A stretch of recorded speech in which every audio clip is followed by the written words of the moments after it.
My name's Alan Knight, and I'm the chairman of British Divers Marine Life Rescue, and I'm one of the founders of the charity. And we started in 1988 when there was a large problem with seals, mainly common seals, and this was in the Wash area of the UK. And seals were affected by a really bad virus called Phoceme distemper virus, and they were just dying and coming up on the beach, and they were being shot. So as a diver, I felt very strongly that we needed to do something about it. So we went up there with a boat, and we went out into the Wash to see if we could find the seals before they got so ill that they would be washed up on the beach. And sure enough, we were finding ill seals on the sandbanks, and we were able to bring them in. And then we had to set up a makeshift hospital in order to look after them.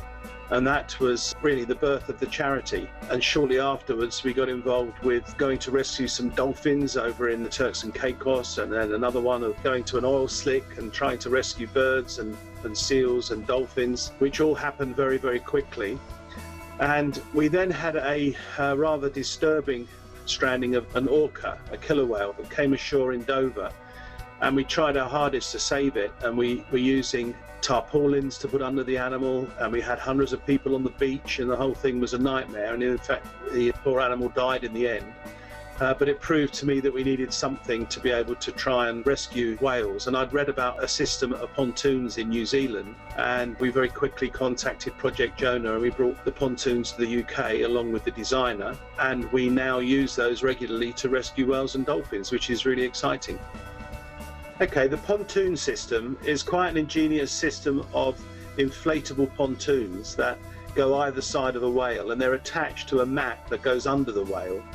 They were developed in New Zealand by a group called Project Jonah, and they were confronted with many hundreds of whales going on the beach every year in New Zealand. And one of the designers, a guy called Steve Whitehouse, decided that he wanted to actually design something to lift a whale off the beach. And he saw a rigid inflatable boat coming into a harbour one day, and he looked at the pontoons at either side and then thought of the hull as being a whale, and he thought if he could attach those pontoons to the whale somehow, then he would be able to refloat it. So he quickly developed a stretcher, a rescue stretcher, which he placed under the whale by rolling the whale to one side, and then putting the stretcher underneath and rolling the whale onto the stretcher, and then attaching the pontoons using carabiners onto rings that were on the stretcher. This allowed him to have two inflation bags either side of the whale. So when the tide comes in, it actually lifted the whale off the seabed and then floated it out to sea. And this worked extremely well. And they've saved, I say, many thousands of whales now in New Zealand with this process.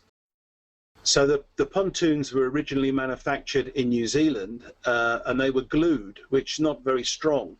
So when we brought the designer across to the UK to have a look at how we'd manufacture them here, I took them to a really good company called JW Automarine up in Norfolk. And they manufacture lifting bags for all sorts of underwater lifting operations. And they have a system of sonic welding, which is actually the weld is stronger than the material. So the designer was extremely happy with this system. And so for the last probably over 10, 12 years, we've been manufacturing them in the UK. And we now have, I would think, 20 sets around the UK. And we've also supplied several sets throughout the world. So yeah, it's a very good system, and it's made to the highest standard. We've never actually had one fail on the lifting of a whale. The last thing you want is to lift a whale out of the water and then find that, one of the rings comes off or the material tears. So we're extremely happy with the quality. And as I say, we've never had a failure yet. So we use this in the UK mainly for large whales. We're looking at pilot whales and minke whales. And I'm not sure if you remember, but back in 2006, there was a very famous whale that went up the Thames, and it actually went up as far as Vauxhall Bridge, which is right around the Houses of Parliament. And this poor old whale, which was a northern bottlenose whale, was found in the water swimming, and then it became stranded. So we sent a team up there to try and refloat it. And in that situation, the whale was so long and so heavy, we had to use two sets of pontoons end to end because it was so long. And basically we were able to refloat that off the sandbank and then into the river and then we lifted it using the pontoon system to lift it with a crane out onto a large barge, and that barge then went down to the estuary of the Thames where we were hoping to release the animal. Unfortunately, it died before it got to the estuary, and since then we've learned an awful lot about the physiology of whales, and that particular whale, that northern bottlenose whale, was the best studied whale in the world. It had all the post-mortems and tests done on it, and we discovered that whales' muscles break down when they actually go onto a hard substrate and strand, and there's a time difference. You can wait a certain amount of time for the animal to be on a beach. You can't allow it to stay there any longer, otherwise irreversible damage occurs, and this results in their kidney failure, which is what happened with the London whale.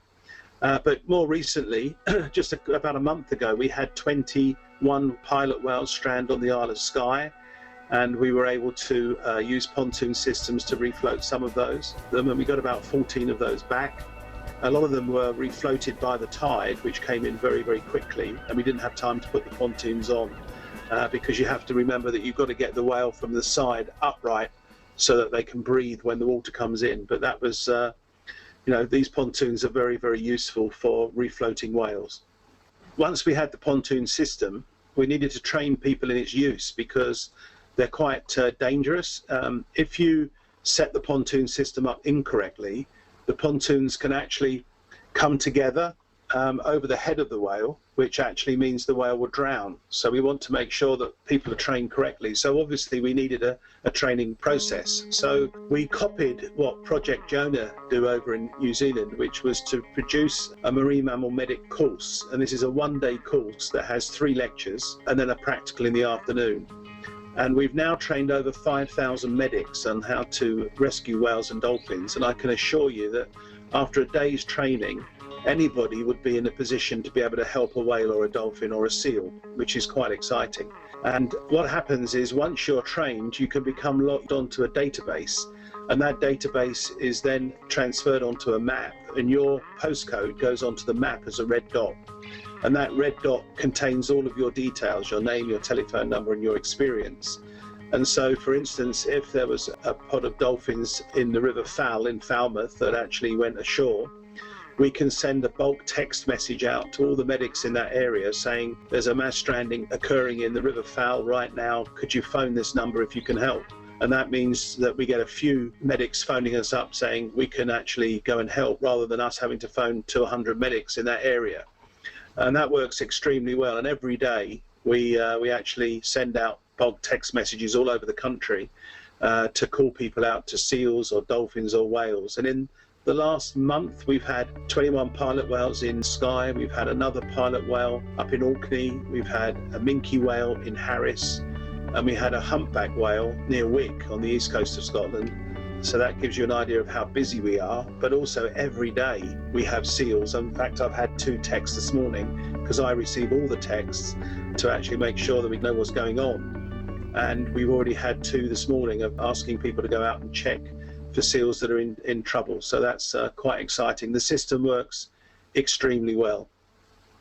So the headquarters building is actually based in the offices of International Animal Rescue in Uckfield in East Sussex, but it doesn't really matter where it is. It's basically just an administration centre, and we have Stephen Marsh, who's the operations manager, working here part-time, and we have a full-time administrator and rescue coordinator called the lovely Julia. And basically what happens is when there's a rescue, calls come into the office from all over the country, and bulk text messages are sent out to people in the area where the rescue is occurring. So the main rescue function has been devolved, I'm pleased to say, to local groups. There are area coordinators and area teams of medics who the coordinator manages, and they have regular rescue training, so that, for instance, in Cornwall, there's a complete team down there who really are quite autonomous from the head office and just get on with the rescue on their own, but will feed information back to us, and we then will keep the press involved and also keep updates on the website to make sure everybody knows what's going on. So certainly the rescue system seems to work quite well, but HQ is basically just a coordination office, really.